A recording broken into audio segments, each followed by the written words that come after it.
আপনার রেন্টের উপরে গাড়ি নিয়ে কখনো ফুড ডেলিভারি করবেন না।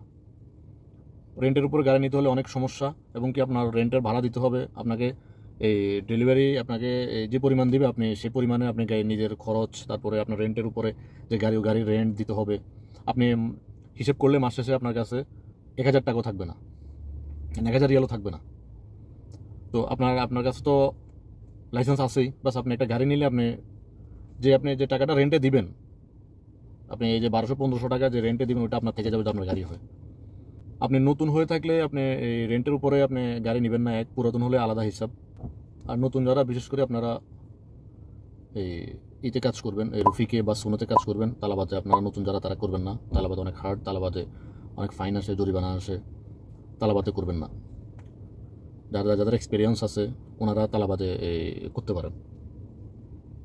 আর রফিক, সোনো এগুলা এই নতুনদের জন্য ইজি হবে, আপনারা চাইলে ওই কাজটা করতে পারেন, অনেক ইজি হবে আপনাদের জন্য।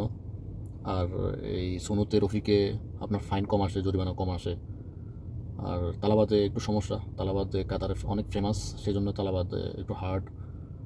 তো নতুনরা আমি বলবো, নতুনরা এই রফিক বা সোনোতে আপনারা কাজ করতে পারেন। আর রেন্ট নিয়ে কখনো আপনারা ফুড ডেলিভারি করবেন না, রেন্ট নিয়ে কখনো ফুড ডেলিভারি করবেন না, আপনার ফসাইতে পারবেন না। আপনি হিসাব করে দেখেন, মাস শেষ হলে আপনার 1200-1500 টাকার উপর আপনি রাখতে পারবেন না নিজের জন্য।